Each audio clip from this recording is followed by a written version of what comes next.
নোয়াখালীর সোনাইমুড়ীতে চুরির অভিযোগে এক নারীকে আটক করার ঘটনাকে কেন্দ্র করে ব্যাপক আলোচনা সমালোচনা শুরু হয়েছে। মঙ্গলবার 12ই মে সকাল 11টার দিকে স্থানীয়রা টাকা চুরির অভিযোগে ওই নারীকে হাতে নাতে আটক করার দাবি করেন। তবে আটক করার পর তার সঙ্গে অসৌজন্যমূলক আচরণ, মারধর, ধস্তাধস্তি এবং ওড়না টেনে হেনস্থার অভিযোগ উঠেছে।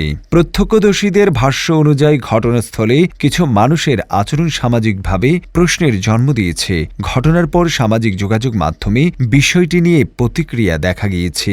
তবে সচেতন মহলের দাবি, কোনো ব্যক্তির বিরুদ্ধে অভিযোগ থাকলেও আইন নিজের হাতে তুলে নেয়া কিংবা শারীরিকভাবে লাঞ্ছিত করা গ্রহণযোগ্য নয়। তাদের মতে, অভিযুক্তকে নিরাপদে আইনশৃঙ্খলা বাহিনীর কাছে হস্তান্তর করাই ছিল যথাযথ পদক্ষেপ।